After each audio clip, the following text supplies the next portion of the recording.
Kvon, big night, 100 million viewers out there this evening. What do you think? It's unbelievable. I've never seen anything like this in my lifetime, and probably not yours either. Everyone watching at home has probably picked their favorites. We're talking 110 million plus rooting for their candidate, whether it's Donald Trump fans from their trailer parks and mobile homes all across America, or Hillary Clinton fans who will be rooting for her from their Section 8 housing. It's going to be great. Or just as likely, people have picked their candidates and they're rooting against the other because these are the most disliked candidates in all of American history.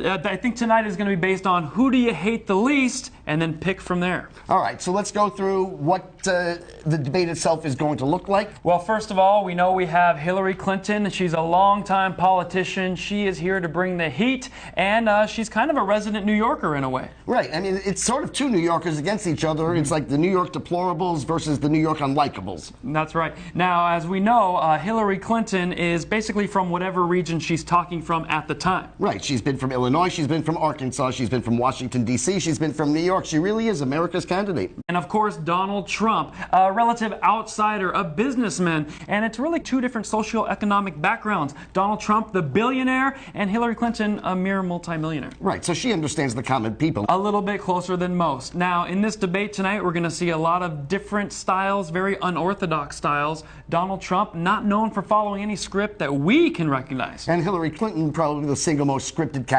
in all of American history. Obviously, neither candidate got here just by accident or by luck. They went through a process that you might even call the regular season in order to get here to the Super Brawl. Let's talk a little bit about the road to tonight. First candidate was Donald Trump, who had to beat 16 other people. He's gone 17-0 at this point, mowing through the competition with very unorthodox styles like name-calling. Name-calling is good. Comparing hand sizes. And mild, family-friendly racism. And how about Hillary Clinton, Evan? Well, Hillary's story is exactly the opposite, where Donald Trump is a total newcomer, a neophyte. She's been in the industry since the Nixon administration. This is a position she has sought. 2008 with devastating results, losing badly to a first-term senator, an unknown senator. That was the black guy. That was the guy named Barack Obama. But at least she lost to an historic figure. This time she lost to a guy who, well, let's face it, you don't want to give Grandpa the keys. And Hillary's had a tough time converting those Bernie Sanders fans into her own. Those are younger people, millennials, and she's got to have a strategy for that. I understand Bill Clinton has been on Tinder 24/7 for the last 3 months, reaching out to the youth. Right, Tinder, what a great way to go. Now, one thing we need to talk about is the injury report. Both of these candidates coming into this with a less than perfect health record. Although one significantly worse than the other, according to Donald Trump's doctor. Well, he's going to be the healthiest president this nation has ever known. And you got to believe that because it comes to us from an MD who graduated valedictorian from Trump University. He also graduated last in his class from Trump University. And then, well, of course, we have Hillary Clinton, who has been plagued with problems. First, it was a cough. Then it was a walking cold. It was elevated to standing pneumonia, then laying pneumonia. And that doesn't even count the concussion, the blood clots, and all the other things that she has going wrong. In fact, the concussion was supposed to keep her out of this game, but she was able at the last minute to pass the concussion protocol. It's safe to say if Hillary was a horse, they would have put her down by now. And who's to say she's not? We're really questioning whether she can stand for the entire 90 minutes. And here's a woman, when she was asked, what's the most important quality in the president, she said being steady.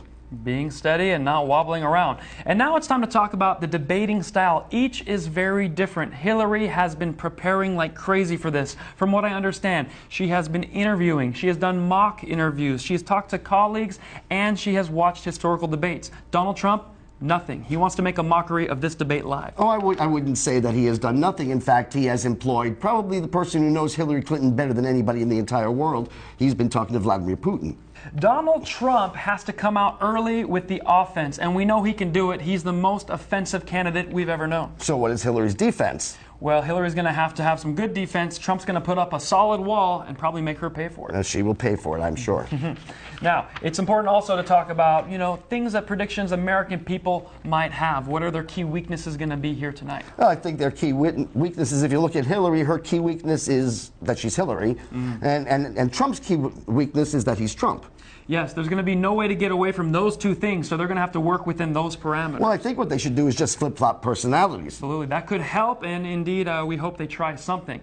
The latest polls show that the American people agree with Donald Trump half the time. Half the time. Unfortunately, it's on every issue. Oh, my goodness. This is going to be very difficult. And now we're going to talk about some predictions that people who don't like to follow politics will have? Like, what are they wearing? It seems infinitesimal. It seems so small to you and I, but people want to know. If they can ask it at the Academy Awards, they can ask it at this game show that we're watching later tonight. What do you think Trump will be coming out with? Oh, I assume he's going to come out with his power tie. And what do you think Hillary's going to be coming out with? She'll probably have her power pants. And bring on the expression, liar, liar, pantsuit on fire. And you know what else? Hillary seems to be wearing outfits that seem more reminiscent of Kim Jong-un. Or Chairman Mao. I understand each has made very special requests for this debate. That's something that Hillary Clinton had a long laundry list, and you can speak to that. Well, basically there were some camera directions she was asking the networks to do. One, if she gets into a coughing fit because she won't be able to leave the stage, she wants the camera to pan away from her to the left. If she gets into a sneezing fit, she wants the camera to pan away from her to the right. And if she's caught lying, she just wants the camera turned off completely. Tail of the tape. I think it's important we break down their exact height, measurements, and everything. So why don't you take the Trump numbers? Donald Trump coming to us at 70 years of age, weight 236 pounds, failed casinos 12, if you're keeping score at home, tax records released 0, white supremacist retweeted 7, which is very rare. That's powerful. And with Hillary, she's coming into the age of, well, it's been deleted, a weight of... It's been deleted. They've all been deleted. It's all been. We don't know anything about Hillary Clinton, but we do know that they're about to get started with the debate, and we hope you guys are going to continue to stay with us here on CSBN. Stick with us, America. It's going to be hot. I've been waiting all day for debating night. Hillary and Trump in a primetime fight. The last one standing gets to turn out the light. 'Cause I've been waiting all day for debating night. Believe me. You've got mail. Good damn emails. 'Cause the country's screwed, can't you see? Both of these options are a tragedy. Pundits already dodged a question or 3. 'Cause I've been waiting all day for debating night. Our country is in serious trouble. At this point, what difference does it make? Yeah, that's